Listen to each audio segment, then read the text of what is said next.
Cadê o ventinho, neném? Nunca ouvi falar. Fecha a porta. Eu quero que você, quando você lidar na coisa, procura ver... Cadê o ventinho? Conseguiu dessa vez? É muito linda. Vamos aumentar o ventinho, aumentar o ventinho. Deixa eu ver se é japonesa.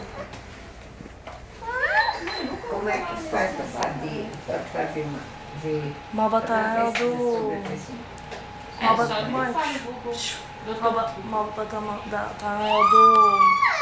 Como? Não, é o do... O homem calculava. Muito bom pra ela não, porque ela não Eu tá sei, é só contar. Vamos desligar? Vamos? Vamos, deixa eu desligar. Tá na hora de desligar. Ele não desliga não, puxa o fio atrás. Liga, mas você puxa o fio sem ela nem notar. Ela não vai ver. É bom não ver. Não, aí ela nem vê, não. O que você quer? Você Acabou. Liga, depois disfarçado, puxa o fio atrás. Acabou o ventinho. Não, O que você quer? Ela nem vai ver. A senhora quer ver no Google ele? Pesquisar ele? É, eu quero que a Lorena veja. Desculpa. Vai disfarçar, você não vê lá. Disfarçar. Cadê o bico? Mostra o bico. Ih, o neném nem tem bico. Ixi, que bico lindo. E o dentinho?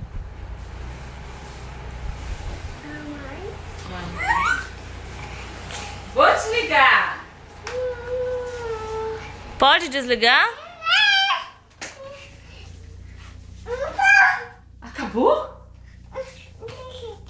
Desligou. Desliguei. Acabou. Desliguei. Acabou. Vamos lá. Vamos todo mundo comer pão? Não, deixa eu te falar então. Vamos comer pão. Você veja. Tá, vamos comer pão. Peraí. Acabou, Lorena. Não vou mais ligar não, que você faz mal. Claro que não vai. Comer pão. Quem quer comer pão? Comer pão.